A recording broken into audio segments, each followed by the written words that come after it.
কথা কই না দি? হ্যাঁ, কোন জালেম বাদশার মায়া দয়া আছে? কোন মায়া দয়া নাই। ফাঁসির কাস্টের আসামিকে রাতের বেলায় জবাই করা হয়, কারণ এই জালেমের কোনো মায়া দয়া থাকতে পারে না। একজন ফাঁসির আসামিকে, নির্দোষ মানুষটাকে ফাঁসির কথা বলে গভীর রাত থেকে তাকে জবাই করা হয়। এটা প্রত্যেক জালেম শাসকের ভিতরে আল্লাহ কোনো মায়া দয়া দেয় নাই। এরা জালেম, এর ভিতরে কোনো মায়া দয়া নাই। শেষ পর্যন্ত এই বাদশাহ বলল যে কালেমা পড়বি না, বলে না, বলে এরা মৃত্যুদণ্ড দেয়। মন্ত্রী ভাই আমি প্রস্তুত, সুবহান। এখন করছে কি দেখেন, এই যুবককে দাঁড় করাইছে, আবার এইদিকে দাঁড় করাইছে ওই ফাদ্রি রে। এই দুইজনের সামনে তারা দাঁড় করাইয়া করাত, চিনেন নি করাত, গাছ দেখাড়ে করাত রাখছে মাথা। চিন্তা করেন, আমি চিন্তা করি করাতটা যদি আমার মাথাত রাখে, আমার ইমান থাকবে না, আমি চিন্তা থাকছি। আপনারা তো ইমানদার বেশি শক্ত, আপনারা থাকতে পারে না, আমি নিজের নিজে ভয় পাইতেছি। করাতটা যদি মাথার দেয়, যদি ওইভাবে সিরুম থাকবো না ইমান। আমরা 5 টাকার কাছে ইমান বিক্রি হয়। বাস্তব না বাস্তব? নির্বাচন হইলে বোঝা যায় আমরা ইমান কত প্রকার। কথা বল না দি? লাঙ্গল মার্কা গিয়া হয় বুট কারে দিবে, আপনারই দিন। এরে আনারস মার্কা জিগায় বুট কারে দিবে, আপনারই দিন। হ্যাঁ, একতারা মার্কা হিরো আলমের জিগায় বুট কারে দিবে, আপনারই দিন। বুট কয়টা? হ্যাঁ, দিব কয়জন রে? এর ইমান আসেনি। তা আমাদের তো আজকের এই অবস্থা। এবার মন্ত্রীরে খরাত মাথাত রেখে কয়, এ যুবক দেখছ নি? দেখতেছি। মন্ত্রীরা আবার সুযোগ দিছে। মন্ত্রী কয়, আমি চোখ মুজার আছি, কোনো অসুবিধা নাই, তুই আমার খাটতে থাক, কিন্তু কালেমা ছাড়বো না। শেষে এই মন্ত্রীরে করাত দিয়া 2 ভাগ করছে। ভাবা যায়? চিন্তা করতেছেন বিষয়টা? করাত দিয়া 2 ভাগ করছে। যুবক ভাই, কথাগুলি দিলের কান লাগায় শুনেন। সাধারণ কথা না, যেমন শুনতেছি, বিষয়টা এতটা সহজ না। একটা জীবন্ত মানুষকে করাত দিয়া 2 ভাগ করা হয়। আমাদের সামনে যদি এমনটা হইতো, আমরা ইমান কতটুকু থাকতো আল্লাহ ভালো জানে। তবে আল্লাহর কাছে দোয়া করেন, মালিক আমাদের ইমান বড় দুর্বল, এমন পরীক্ষায় আমাদেরকে ফালায়েন না। এবার মন্ত্রীর 2 ভাগ করার পরে যুবক আর পাদ্রী দাঁড়ায় আছে। এবার মন্ত্রী বলে, যুবক এখনো ভালো আছে। মন্ত্রীরে শেষ করছে, পাদ্রীরে ধরছে। পাদ্রীরে দুইরা আবার তারে বলল, পাদ্রী এখনো ভালো আছে, কালেমা ছাইরা দে। বলে না। এবার পাদ্রীরে ও মাথার মধ্যে করাত রাইখা 2 ভাগ করে ফেলছে জালেম শাসকে। যুবক 2 ভাগ করার পরে এবার যুবককে উদ্দেশ্য করে বাদশাহ বলে, যুবক রে, 2টা লোককে আমি তোর চোখের সামনে 2 ভাগ করছি, বাকি রয়েছ তুই। আমার দিলে চায় না, মনে চায় না, তোরে আমি 2 ভাগ করি, কারণ রাষ্ট্রীয় খরচে তোরে জাদুবিদ্যা শিখাইছি। যুবক একবার শুধু বল আমারে রব মানুষ, তাহলে আমি তোরে ছেড়ে দিব। যুবক কয়, যেই 2 জনটা আপনি মৃত্যুদণ্ড দিচ্ছেন, এগুলো তো আমার কারণ। আমি যদি প্রকাশ না হইতাম, তারাও প্রকাশ হতো না। তাহলে আর আমার সামনে আপনি মৃত্যুদণ্ড দিচ্ছেন, আমি কালেমা ছাইরা দিব, আপনি ভাবছেন কেন? বরং আপনি এর থেকে কঠিন কোন শাস্তি থাকলে আমাকে দেন, রবের জন্য আমি প্রস্তুত। সুবহানাল্লাহ। চিন্তা করছিলাম যে সবে মাত্র কালেমা পড়ছে, মাইরের ছিল তো কালেমা নিজে খালি পড়ছে, বেটা তো চোখের লেগে কালেমা পড়ছে, মানুষের স্বার্থ আসিল তো শেষ করে না। কিন্তু পরে দাদি সর্বনাশ, এই অন্ধ মন্ত্রীর ইমানি জজবা এই পরিমাণ যে তার ইমানি জজবা যদি 1 পাল্লা বায় রাখা হয়, বাংলাদেশের সমস্ত ফির বুজুর করে 1 পাল্লা বায় রাখলে তার সমান হবে না। মন্ত্রী হয়, তুই আমারে যেইভাবে বিটানি শুরু করছস, আমারে যদি তুই মৃত্যুদণ্ড দেস, লাভ হইত না, কারণ আমি আমার আসল রবের পরিচয় পাইছি। বাদশা তো এটা জালেম, আগেই বলছি। কি বাদশা? জালেম। তার কোনো মায়া দয়া আসেনি। কথা কই না দি? হ্যাঁ, কোন জালেম বাদশার মায়া দয়া আছে? কোন মায়া দয়া নাই। ফাঁসির কাস্টের আসামিকে রাতের বেলায় জবাই করা হয়, কারণ এই জালেমের কোনো মায়া দয়া থাকতে পারে না। একজন ফাঁসির আসামিকে, নির্দোষ মানুষটাকে ফাঁসির কথা বলে গভীর রাত থেকে তাকে জবাই করা হয়। এটা প্রত্যেক জালেম শাসকের ভিতরে আল্লাহ কোনো মায়া দয়া দেয় নাই। এরা জালেম, এর ভিতরে কোনো মায়া দেয় নাই। শেষ পর্যন্ত এই বাদশাহ বলল যে কালেমা পড়বি না, বলে না, বলে এরা মৃত্যুদণ্ড দেয়। মন্ত্রী ভাই আমি প্রস্তুত। সুবহান। এখন করছে কি দেখেন, এই যুবককে দাঁড় করাইছে, আবার এইদিকে দাঁড় করাইছে ওই ফাদ্রি রে। এই দুইজনের সামনে তারা দাঁড় করাইয়া করাত চিনেননি, করাত গাছ দেখাড়ে করাত রাখছে মাথা। চিন্তা করেন, আমি চিন্তা করি করাতটা যদি আমার মাথাত রাখে আমার ইমান থাকবে না। আমি চিন্তা, আপনারা তো ইমানদার বেশি শক্ত, আপনারা থাকতে পারে না, আমি নিজের নিজে ভয় পাইতেছি। করাতটা যদি মাথার দেয় যদি ওইভাবে সিরুম থাকবো না ইমান। আমরা 5 টাকার কাছে ইমান বিক্রি হয়। বাস্তব না বাস্তব? নির্বাচন হইলে বোঝা যায় আমরা ইমান কত প্রকার। কথা বল না দি লাঙ্গল মার্কা গিয়া হয় বুট কারে দিবে আপনারই দিব। এরে আনারস মার্কা জিগায় বুট কারে দিব আপনারই দিব। হ্যাঁ, একতারা মার্কা হিরো আলমের জিগায় বুট কারে দিব আপনারই দিব। বুট কয়টা? হ্যাঁ দিব কয়জন রে? এর ইমান আসেনি। আমাদের তো আজকের এই অবস্থা। এবার মন্ত্রীরে খরাত মাথার রেখে কয়, এ যুবক দেখছ নি? দেখতেছ? মন্ত্রীরা আবার সুযোগ দিছে। মন্ত্রী কয়, আমি চোখ মুজার আছি, কোনো অসুবিধা নাই, তুই আমার খাটতে থাক, কিন্তু কালেমা ছাড়বো না। শেষে এই মন্ত্রীরে করাত দিয়া 2 ভাগ করছে। বাবা যায় চিন্তা করতেছেন বিষয়টা? করাত দিয়া 2 ভাগ করছে। এই যুবক ভাই, কথাগুলি দিলের কান লাগায় শুনেন। সাধারণ কথা না, যেমন শুনতেছি বিষয়টা এতটা সহজ না। একটা জীবন্ত মানুষকে করাত দিয়া 2 ভাগ করা হয়। আমাদের সামনে যদি এমনটা হইতো, আমরা ইমান কতটুক থাকতো আল্লাহ ভালো জান। তবে আল্লাহর কাছে দোয়া করেন, মালিক আমাদের ইমান বড় দুর্বল, এমন পরীক্ষায় আমাদেরকে ফালায়েন না।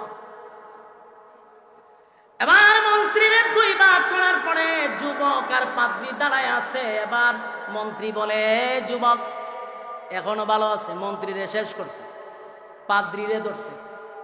পাদ্রীরে 2 আবার তারে বললো, পাদ্রী এখনো ভালো আছে, কালেমা ছাইরা দে। বলে না। এবার পাদ্রীরে ও মাথার মধ্যে করাত রাইখা 2 ভাগ করে ফেলছে জালেম শাসকে। যুবক 2 ভাগ করার পরে এবার যুবকরে উদ্দেশ্য করে বাদশা বলে, যুবকরে 2টা লোককে আমি তোর চোখের সামনে 2 ভাগ করছি, বাকি রয়েছে তুই। আমার দিলে চায় না, মনে চায় না, তোরে আমি 2 ভাগ করি, কারণ রাষ্ট্রীয় খরচে তোরে জাদুবিদ্যা শিখাইছি। যুবক একবার শুধু বল আমার রব মানুষ, তাহলে আমি তোরে ছেড়ে দিব। যুবক কয়, যেই 2 জনটা আপনি মৃত্যুদণ্ড দিচ্ছেন এগুলো তো আমার কারণ। আমি যদি প্রকাশ না হইতাম তারাও প্রকাশ হতো না। তাহলে আর আমার সামনে আপনি মৃত্যুদণ্ড দিচ্ছেন, আমি কালেমা ছাইরা দিব, আপনি ভাবছেন কেন? বরং আপনি এর থেকে কঠিন কোন শাস্তি থাকলে আমাকে দেন, রবের জন্য আমি প্রস্তুত। সুবহানাল্লাহ। 16টা বছর ইসলামের জন্য, দ্বীনের জন্য অসংখ্য উলামায়ে কেরাম নির্যাতন সহ্য করছে, জালেমদের কাছে মাথা নত করে নাই। ঠিক কিনা? অসংখ্য আলেম ঘরে থাকতে পারে নাই, বাচ্চাদের সাথে দেখা করতে পারে নাই, স্ত্রীর সাথে সাক্ষাৎ করতে পারে নাই। বছরের পর বছর তারা বাড়ি ছাইরা ঘর ছাইরা তারা চলছে। এই নির্যাতন আর জুলুম একের পর এক চালায়া গেছে। ঘর বাড়ি ছাইরা অনেক লোক দূর দূরান্ত গিয়ে বাস করছে। এরপরে কি মাথা নত করছে নি? মাথা নত করে নাই। কারণ ইমানি পাওয়ার এটা বড় মারাত্মক।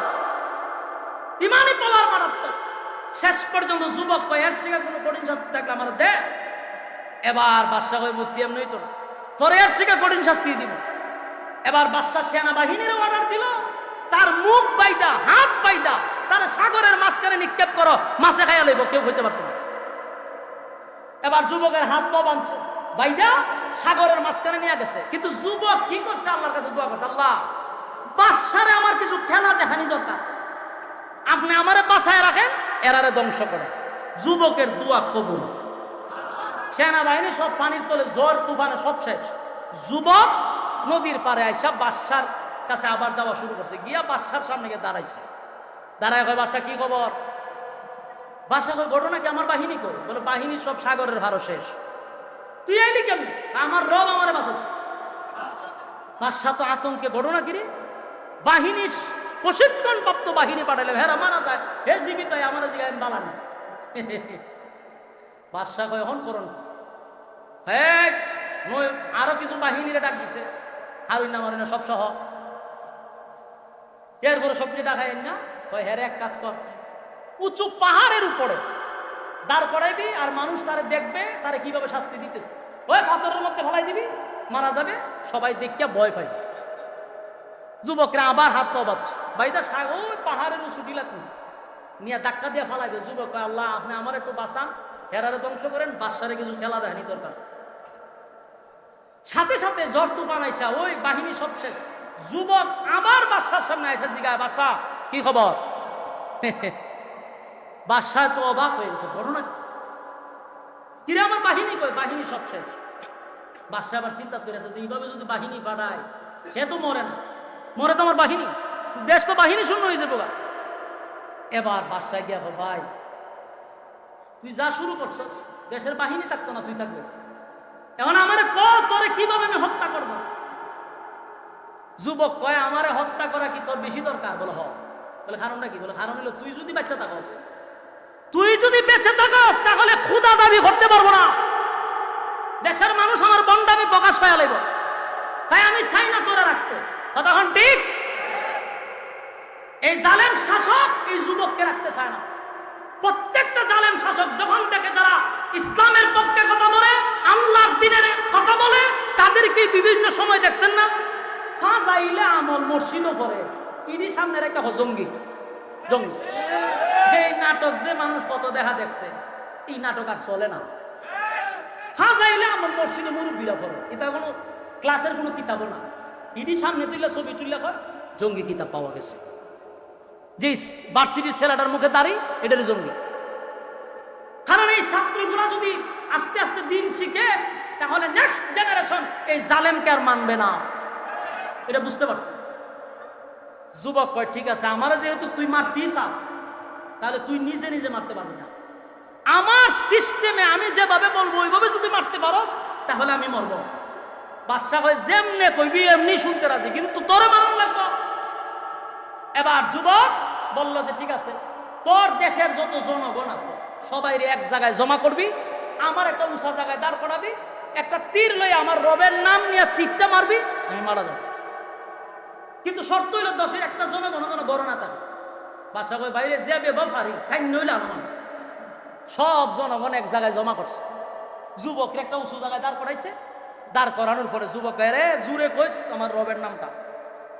এবার তীর হাতে নিয়া রবের নাম নিয়া যখন দূরে তীর মারছে বুকের মধ্যে, যুবক তো মারা গেছে। উপস্থিত ছিল কত? দেশের সব জনগণ। বলুন তো দেখি শেষ না? কিন্তু শেষ হয়েছে না, ঘটনা খালি শুরু হয়েছে। কিন্তু আপনার সময় নাই এই ঘটনা শেষ করার মতো, আমারই সময় নাই। কতক্ষণ পরে আজান করবো, তা আমি কেমনে শেষ করবো? যুবককে মারছে, ঘটনা তো শেষ হওয়ার কথা, কিন্তু না, ঘটনা খালি শুরু হয়েছে। এবার দেশের সমস্ত জনগণ বলা বলি করতে লাগলো, ঘটনা ঘিরে এত চেষ্টা করলো বাদশা যুবকটারে মারার জন্য, মারতে পারলো না। দেশের সমস্ত বাহিনী দিয়ে চেষ্টা করলো, মারতে পারলো না। সাধারণ একজন রবের নাম বলার সাথে সাথে যুবক মারা গেল। এই রবটাকে, যেই রবের উপরে যুবক ইমান আনছে, আমরা সবাই এই রবের উপরে ইমান আনলাম। সুবহানাল্লাহ। একটা জবান বন্ধ রাখবেন, আল্লাহু আকবার। আর জোরে বলেন আল্লাহু আকবার। আর জোরে বলেন আল্লাহু আকবার। মারছে কয়জন? আল কোরআনের আলো, আল হাদিসের আলো, ইসলামের সন্ধান। নারায়ে তাকবীর। মারছে কয়জন? তিনজন। মারছে কয়জন? এখন কালেমা পড়ছে কতজন? দেশের সব জনগণ লক্ষ লক্ষ। সুবহানাল্লাহ, সুবহানাল্লাহ। ওই যে যুবক কইছিল আল্লাহ আমার একটা খেলা দেখামো, এটা ওই আবার স্বামী উসমানের খেলা না, মারো লাম্বার গেছে নাই, এই বন্ডামি খেলা না। যুবকের চাইছিল যে তুই তো আমার মারতে, আমি মরমো, কিন্তু তুই যাবার কারণে আমার মারবি, তুই পরে আর সহ্য করতে। দেশের সব জনগণ এক বাক্যে বলল যে এই যুবকের রবি হলো আমাদের আসল রব, আমরা তার উপরেই মানলাম। মারছে তিনজন কালেমা পড়ার পরও এর সহ্য হয়েছে না, চান্দি গরম। আর যখন দেশের সব মানুষ কালেমা পড়ছে, বুঝেননি আর চান্দির চুল আছে না, কথা কই না দি, চান্দির চুল নাই। এখন তো পড়ছে মহামুসিবত। সারা জীবন খালি মাঝে মাঝে দেখেন না, কোনো কিছু হইলে খালি রাজাকার রাজাকার বলছে। যখন ছাত্ররা রাজাকার বলছে, এক রাজাকারে তোরে দিল্লি ভাড়াইয়া দিছে। এই দিন নয়, আরো দিন আছে। এটা প্রায় মাহফিল আমরা কইতাম, ইঙ্গিতে কইতাম যে রে এই দিন না আরো দিন আছে। কোনো কিচ্ছু কইলে হয়তো রাজাকার। তো এখন এমন জায়গাত রাজাকার কইস, সব রাজাকার মিলা দিল্লি ভাড়াই দিছে। ঠিক নেই? এখন বাদশাহ তো 3 জনে দমাইতে চাইছিল, কিন্তু দেশের সব কালেমা বইরা লইছে। এখন বাদশার পুরা শান্তি করে।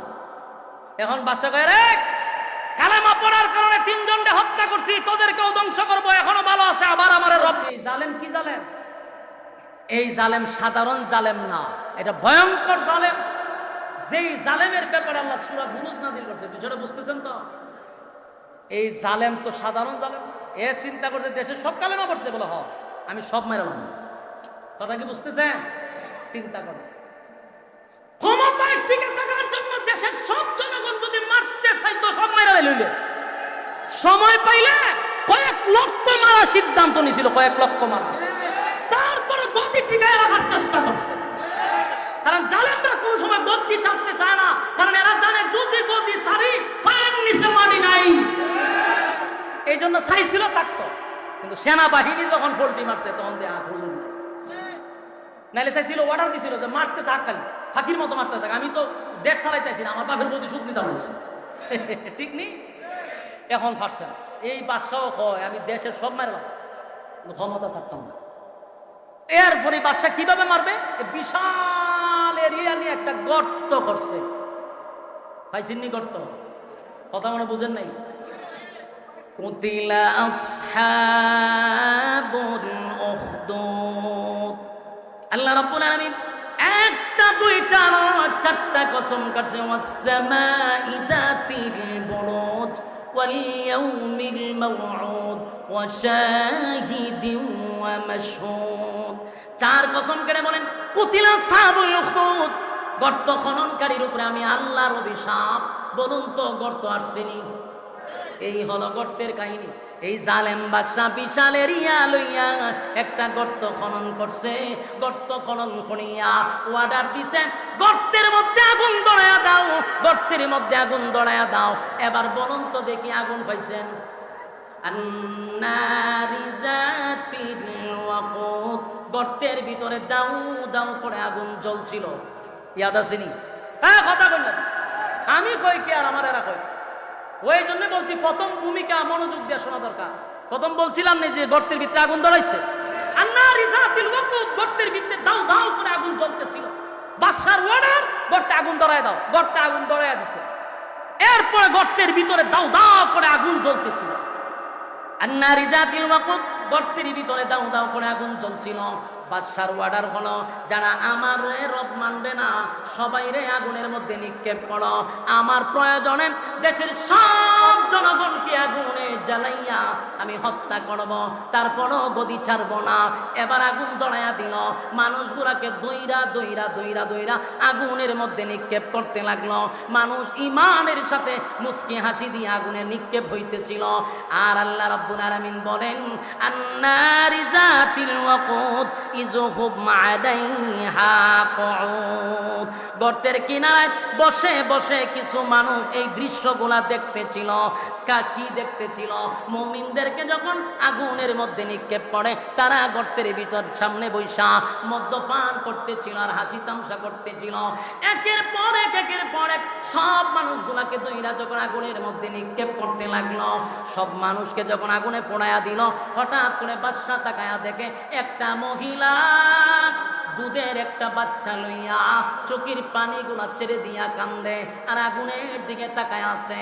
বাদশা চিন্তা করলো, দেশের সব জনগণকে আগুন দিয়া জ্বালায়া দিলাম রে, একটা মহিলা বুঝি আমার পক্ষে আছে, একটা মহিলা বুঝি আমারে রব মানতে পারবে। এবার বাদশা দৌড়াইয়া মহিলার কাছে গিয়া বলে, এ মহিলা, বুঝতে পারছি তোমার ভিতরে মায়া লাগছে গো, আগুনের মধ্যে জাপ দিতে তোমার ভয় লাগে, আমার রব মানার জন্য সিদ্ধান্ত নিছ। তোমার দুধের বাচ্চাটা লইয়া কেমনে গো তুমি আগুনে জাপ দিবা? আমি তোমাকে আগুনে জ্বালাবো না, শুধুমাত্র একবার আমার রব বলে স্বীকার করো, ওয়াদা দিলাম আমি তোমার আগুনে নিক্ষেপ করব না। এই মুহূর্তে দুধের বাচ্চাটা ছিল মায়ের কোলে। আল্লাহ রাব্বুল আলামিন দুধের বাচ্চার জবান খুলে দিছে, চিৎকার দিয়া কোন সুবহানাল্লাহ। যুবক ভাইরা আমার, দুধের বাচ্চা চিৎকার দিয়া বলে, মা গো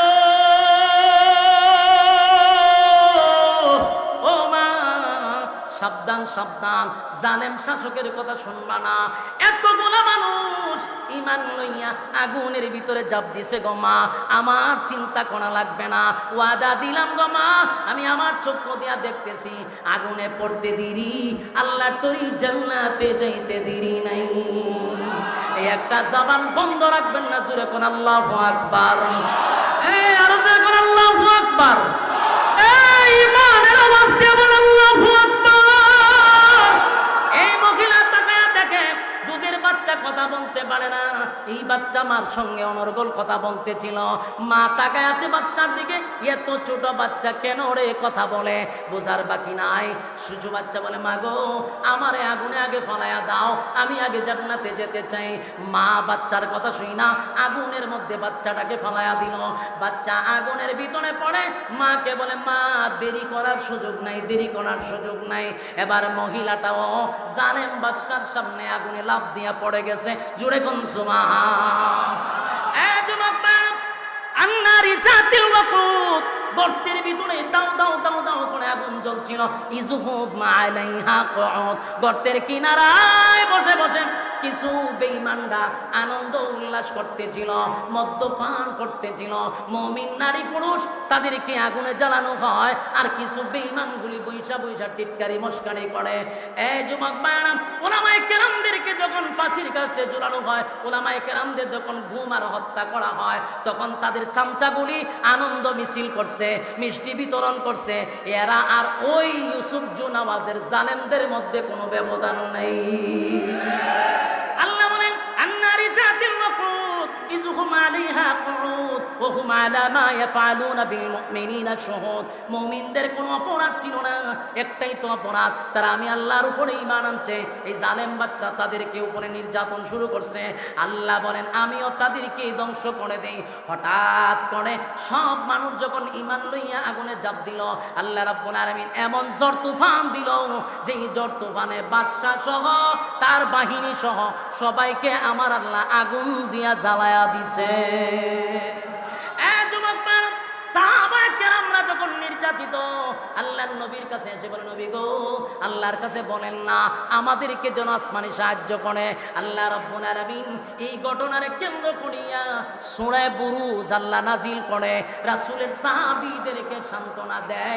রাসূল দুনিয়াতে আসার ৮০ থেকে ৯০ বছর আগের ঘটনাটা এই সূরার মধ্যে তুলে সাহাবায়ে কেরামদেরকে, নির্যাতিত সাহাবায়ে কেরামদেরকে, নির্যাতিত মুমিন মুসলমানদেরকে আল্লাহ সান্ত্বনা দিয়া বলে, তোমাদের আগেও জুলুম আর নির্যাতন ছিল, তারা তো ঈমান নিয়া আগুনে ঝাঁপ দিয়ে আমি আল্লাহর তৈরি জান্নাতে আসছে। সুবহান। যুবক ভাইরা আমার, লম্বা ঘটনা এখানে শেষ করতে চাই। যেই জিনিসটা বুঝাইতে চাইছিলাম এটা হলো, জুলুম আর নির্যাতন সব সময় থাকে না। প্রতিটা উলামায়ে কেরাম মাঠে ময়দানে মাহফিলে আমরা প্রায় সময় বলতাম যে দেখেন এত জুলুম ভালো না, এই কথা বললে আমাদের উপরে আক্রমণ হতো। আজকে দেখেন তার বাস্তবতা, এই জুলুম আর নির্যাতন করে আপনারা ফলাফল কি পাইলেন? কথা হয় না? জুলুম বেশি দিন টিকে না জমিনে, এই জন্য সাবধান। আল্লাহর জমিনে দাঁড়াইয়া অহংকারী মুখ নিয়ে কথা বলবেন না, জুলুম করবেন না মানুষের উপরে, কারণ এই দিন নয় আরো দিন আছে সামনে। যারা আবার আসতে চান তাদেরকেও বলবো শিক্ষা যান, কথা হয় না? শিক্ষা যান। এই ছাত্ররা এখন না থাকতে পারে, নেক্সট জেনারেশন কিন্তু শিক্ষা লাইছে কেমনে নামাইতে হয়, কেমনে দাদার বাড়ি ফাড়াইতে হয়। সাবধান, নেক্সট টাইমে যারা আসবেন শিক্ষা গ্রহণ করে চেয়ারে বসবেন। আল্লাহ সবাইকে বুঝার তৌফিক দান করুক, আমিন। আপনারা কেউ উঠবেন না। এই মাদ্রাসা এটা আমার একটা মহব্বতের জায়গা। মহব্বত কিভাবে?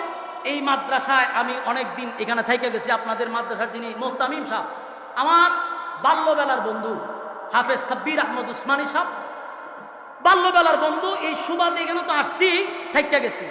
পাশে আবার আলমপুরও থেকে গেছি, ঠিক না? আলমপুরের কি কোনো লোক আইসেননি আপনারা? মাশাআল্লাহ মাশাআল্লাহ মাশাআল্লাহ। এই আলমপুরের অনেকটা চিনতে পারছি। তাহলে আমি আপনারা খুব পরিচিত। হয়তোবা বিভিন্ন ব্যস্ততার কারণে এখান থেকে আমি অনেক দূরে চলে যেতে হয়েছে, আমার ঢাকাতে যাইতে হয়েছে। কিন্তু আপনাদেরকে আমি ভুলি নাই। প্রত্যেক বছর দাওয়াত দিলে আমি দাওয়াতটা মিসও করি না। এর মধ্যে আমাদের বাবুল ভাই অত্যন্ত মহব্বতের মানুষ, ওগুলোর নাম তো জানি না, যে মুরব্বী, এরপরে আব্দুল মজিদ সাহ, আর ইয়ং যে আছে আমরা রহন আলামিন ভাই, কলিজা দিয়া মহব্বত করে, মানে এটা বলার মতো না, আমি মানে ভাষা প্রকাশ করার মতো। এই মহব্বতটা কোটি টাকা দিয়েও কিনা সম্ভব না। গাড়ির থেকে লামাইছে, লামায় আগে আমরা সাথে মুসাফা করেন, এরপরে গাড়ি তুলবে। এটা আসলে একান্ত ভালোবাসা। আমি মির্জানগরবাসীকে ভালোবাসি। ইনশাআল্লাহ আপনাদের আমরা ডাক দিলে আমি আসবো ইনশাআল্লাহ। আপনারাও আমার মাহফিল হইলে একটু কষ্ট করে আমার মাদ্রাসা যাবেন। আপনারা এখান থেকে যাওয়ার পরে আমিও মাদ্রাসা করছি, বিশাল 65% জায়গা নিয়ে মাদ্রাসা করছি, 2টা বিল্ডিং 100 হাত 100 হাত লম্বা করছি। এটি বেশি অনুদানের টাকা না, সব আপনারা যে মাহফিল করে যে টাকা দেন এই টাকা দিয়া প্রায় 1.5 কোটি টাকা খরচ করছি আমি। বিশাল এরিয়া নিয়ে মাদ্রাসা করছি। যাইবেন একদিন, দেখতে আসবেন আপনারা।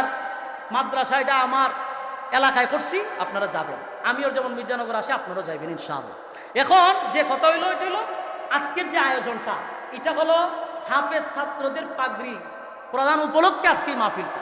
আমাদের আজকের যিনি মধ্যমণি, যিনি আসবেন, আমার অত্যন্ত মহব্বতের, স্নেহের এবং আমার খুব কাছের লোক, প্রবীণ আলেমে দিন। বাংলাদেশে এখন চিনে না এই লোকটারে কেউ বাকি নেই। নতুন করে তো মুরব্বী হিসাবে সবাই চিনে, কথা বলি, হ্যাঁ মুরব্বী, মুরব্বী হিসাবে সবাই চিনে। আর উনি আসলেই ভালো মনের মানুষ। ইনশাল্লাহ আসতেছে, রসিকতা খুব সুন্দর করে, আপনারা ওনার জন্য অপেক্ষা করবেন। এই যে এশারের পরে শুরু করে দেন ইনশাআল্লাহ। আল্লামা মুস্তাক ফৈজি হাফিজাহুল্লাহ আমাদের মধ্যে এশারের পরে বয়ান করবে। চমৎকার রসিকতার সাথে ইসলামের বাণীগুলা মানুষের কানের ভিতরে ঢুকায়া দেয়, বিভিন্ন টেকনিকে ঢুকায়। আল্লাহ এই যোগ্যতা ওনারা দিছে, আল্লাহ কবুল করুক, দোয়া করি। তো আমরা এখন ছাত্রদেরকে, আপনারা এই মাদ্রাসার যে এতগুলো ছাত্র হাফেজ হয়েছে, এটা আপনাদের এলাকার গর্ব না? আমার বন্ধুবর হাফেজ সাব্বির আহমদ ওসমানী সাহেবের মেহনতে, এলাকাবাসীর সহযোগিতায় ছাত্রগুলো হাফেজ হয়েছে, তাদের মাথায় পাগড়ি দেওয়া হবে। আপনারা এই দৃশ্যগুলো দেখলে আপনাদের মনের মধ্যে একটা শান্তি লাগবে। বলছেন ইনশাআল্লাহ।